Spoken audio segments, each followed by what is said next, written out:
Welcome to Obsession Engineering. TT is over, but there is an even bigger event coming up. And that means our top 20 TT Super Twin can come off the bench. And another bike can go on because it still needs a little bit of fettling before its big day. Overalls are on. Most important bike of the year is on the bench. That must mean it is time to be doing some modifications. I mean, it's still going to be a CB500 when I've finished. It's just going to be challenge ready.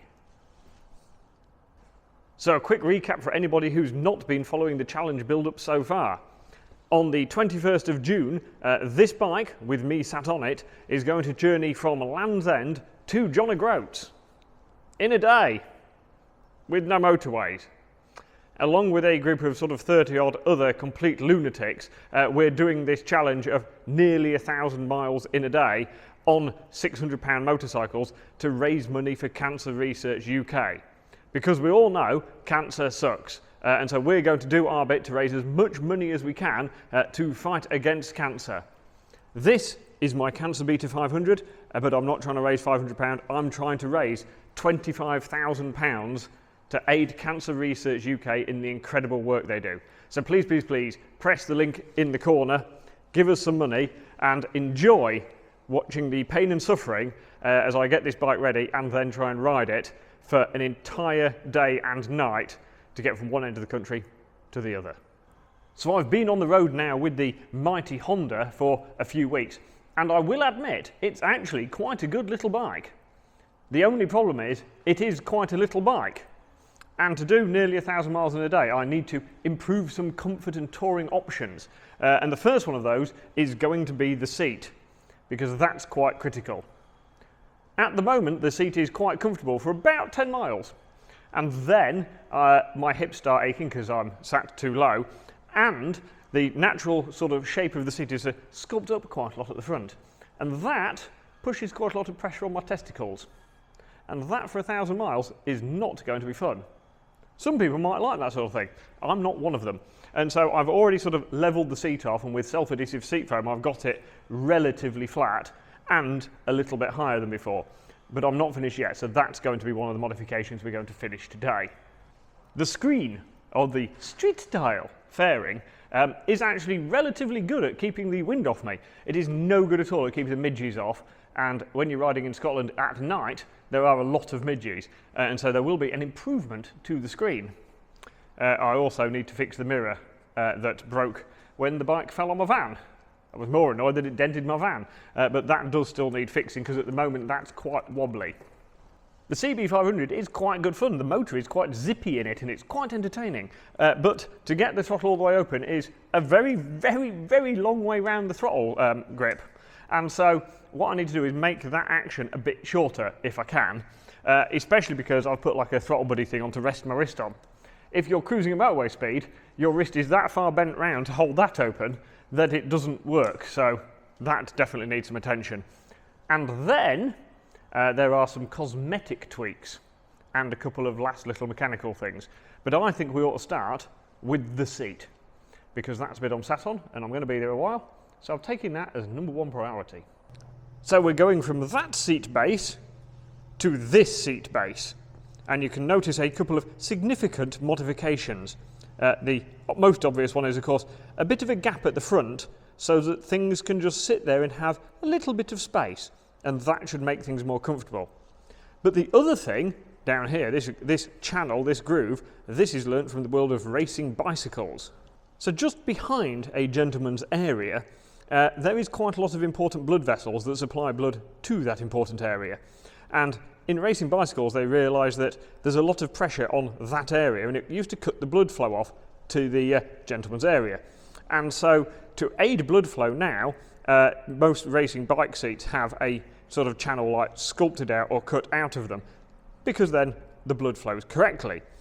So just leaving this taped over for a few minutes just so the adhesive sticks really, really well, and while that's doing its thing I'm going to move on to the throttle.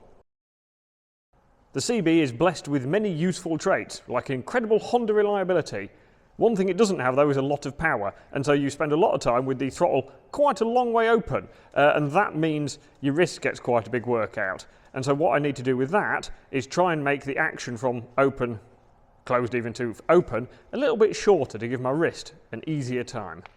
So the modification I'm going to do to my throttle, I do not recommend doing at home. The correct solution to this is to buy a quick action throttle or a special throttle tube. I don't have the budget for this bike to do that, and so I'm going to do a bodge, and I really don't recommend doing this at home, because if it goes wrong your throttle sticks open and bad things happen. So on that note, I'm going to show you what I'm doing. Don't do it at home, please. So this is the throttle tube, and when this turns around, a cable sits against the cam here and pulls the throttle open. What I'm going to do is I'm going to make that cam slightly bigger, so if it's a bigger diameter it won't take as much degree of rotation for the cable to travel the same distance.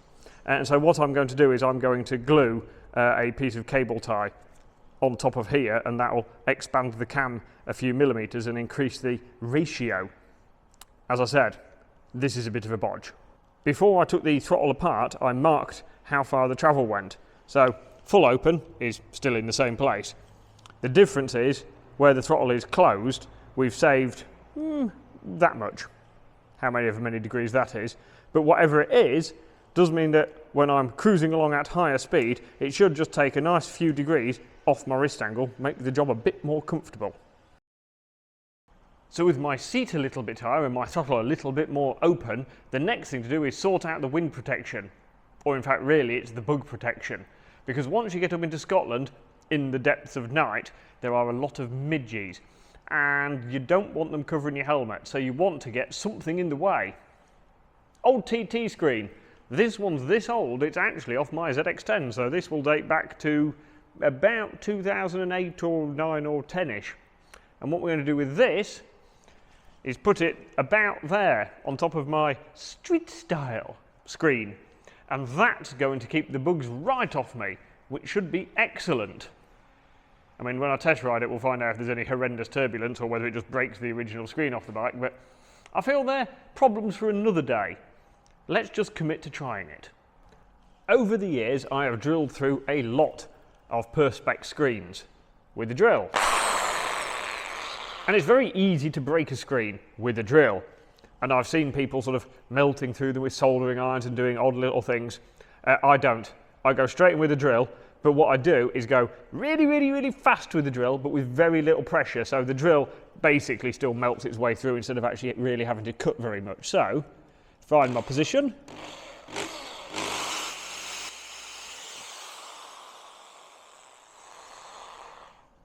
So yes, I could cut through there faster, but that didn't break the screen. So all I've got to do now is not break the screen for the next 3 holes as well. Wish me luck. Look at that as a thing of beauty. Isn't it lovely? I mean, as far as automotive aerodynamic design goes, I'm not sure I've seen anything better ever. Beautiful. Okay, there's a slight colour match issue at the moment, but that will be dealt with later. But trust me, when I've sat on the bike and worked it out, if I sit correctly, my vision is just above that, if I crouch just a little bit, I can get my head completely behind there, which means no midges on my head. Excellent stuff. With excellent progress so far on the bike, it is time to move on to fixing the mirror. And so what I need to do with that is get the chemical metal out and replace the silicone with chemical metal so it's a bit sturdier. And I might pack that out as well so it's a bit firmer on its base. And that I'm sure will be excellent. Just have to remember to get the mirror actually in the right angle before the chemical metal sets, otherwise I can never adjust it. So while my chemical metal is setting on my mirror, holding it firmly in place, I'm moving on to a very mechanical job, and it's all to do with my chain and sprocket. Now I've actually measured the chain stretch with my chain stretch measuring tool, and apparently that chain is in excellent condition. But it is 28 years old, and I'm a little paranoid because the last thing I want to do is get up in the middle of Scotland in the middle of the night and snap a chain and potentially wreck an engine doing it and get stranded and get eaten by the midges and not complete the challenge, because that would be very disappointing. And so I'm going to put a chain on it. But I'm not spending a lot of money because over winter we built some CBR 600 race bikes. This is a chain off a CBR 600 road bike. It's done running in mileage. That's excellent. So that's, well, frankly, free. I've bought a chain link for a few quid, and I've also bought a tooth bigger front sprocket because this thing's quite short geared. I mean, you can ride around town in 5th gear at 30 mile an hour, and I don't need to be able to do that. And what I'd like to do is just knock a few RPM off it when it's at cruising speed. And so, one tooth bigger on the front sprocket, new chain on it, slight paranoia, settle down. That's the plan. So 2 important jobs to do here. Undo the front sprocket bolt. It'll be fairly tight. Turns out, not that tight. That means the front sprocket can come off when I need it to. The next thing to do is take the chain off. Now there are many fancy chain rivet removing tools available. I still prefer to grind the heads off before I try and take the rivets out. So I'll get my angle grinder on and flatten the heads off a couple of links. Then with the heads removed, you can of course get a chain rivet removing tool like a pin that pushes the link out. Or you can get a chisel behind the plate. Right. Chain removed. New front sprocket slotted into place. I haven't torqued the bolt up yet. And the new chain slotted on. It is a couple of links shorter than the old one, so I've shortened the links. And then basically what I need to do now is push that link on and with a riveting tool basically splay the end of the link over because it's got a bit of a hollow in there, and so I have a tool that splays the end over so it locks the plate in position once this is obviously pushed on. So the next thing to do is a little bit of splaying, and hopefully you can see there the way it sort of mushroomed out and splayed open the actual pin. So that means that plate cannot come off, which means it's chain fitted. Just need to set me chain tension, nip all the back wheel and everything up, and that's another job ticked off the list. So the adhesive has now set nicely on my seat. So I have a nice channel there for the blood flow, I have space there for my gentleman's area, and I have a sensible height seat so that I will be in comfort for longer with my hips and bits in the right place. But it isn't the end for the seat. There is one more thing left, and this is going to embrace a very old technology, one that even predates this Honda. Sheepskin. So when I was working in Australia many years ago, I was told by an Australian gentleman that apparently sheepskin is quite the thing as your seat cover on your motorbike. Apparently it's amazingly comfortable. And so this offcut off eBay I think was about a £5.